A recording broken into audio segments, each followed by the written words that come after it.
നമുക്ക് എന്തെങ്കിലും താടാ. എനിക്ക് ബിസിനസ് പാടില്ലടാ. അവരോട് ചോദിച്ചിട്ട് തന്നില്ല. മോൻ താ മോനെ. എന്തെങ്കിലും പണിയോ കാര്യങ്ങളൊന്നും ഉണ്ടോന്നേ? ഇപ്പൊ ഞാൻ ഈ വണ്ടി ഓടിച്ചു വേണം എന്റെ കാര്യങ്ങളൊക്കെ നടക്കാനായിട്ട്.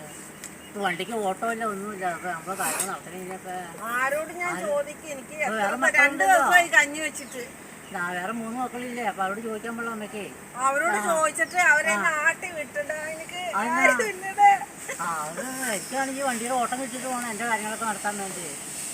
അപ്പൊ ഓട്ടം കുറവല്ല അമ്മ. അപ്പൊ മറ്റു മക്കളൊക്കെ ഉണ്ടല്ലോ, അവരോടൊക്കെ ഒന്ന് ചോദിച്ചു കാര്യം നടത്താൻ പാടില്ല.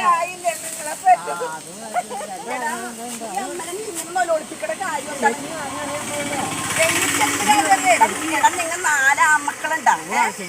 ഈ പാവപ്പെട്ട എന്തോരം കഷ്ടപ്പെട്ടാണ് നിന്നൊക്കെ വളർത്തുന്നത്. ഇതേപോലെ ഇതൊക്കെ നിനക്ക് വീടൊക്കെ ആയില്ലേ സ്വന്തം, അതവിടെ വെക്കും. ഇവരെങ്ങനെ കരയിപ്പിക്കണേന്ന്. എടാ എനിക്ക് വേണ്ടടാ മക്കള്. എടാ എനിക്ക് ഒരു മോനുള്ളു. എന്റെ മോനെ എന്നെ രാത്രിനെ പോലെ അറിയാം. നിനക്കറിയാമോ?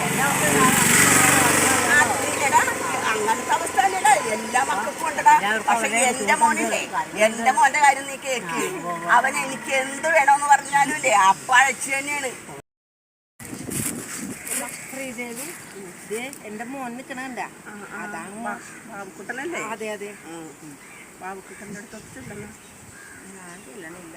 ശ്രീദേവി ബാബുക്കുട്ട ഇങ്ങോട്ട് വാ. ഒരു കാര്യം പറയാനാണ് ബാബുക്കുട്ട. നിന്നെ ഞാൻ വിളിച്ചത് നിന്റെ അമ്മയുടെ കാര്യം പറയാനാണ്. ആ അമ്മനെ ആരും നോക്കണില്ല.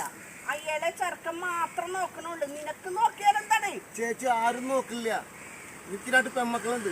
അവളെ അമ്മയും പിന്നെ അവളെ അമ്മേനെ അച്ഛനെ നോക്കണം. ചേച്ചി കാര്യം പറയുന്നുണ്ട്. നമുക്ക് അമ്മേനെ വൃദ്ധസദനത്തിൽ കൊണ്ടാക്കിയാലോ?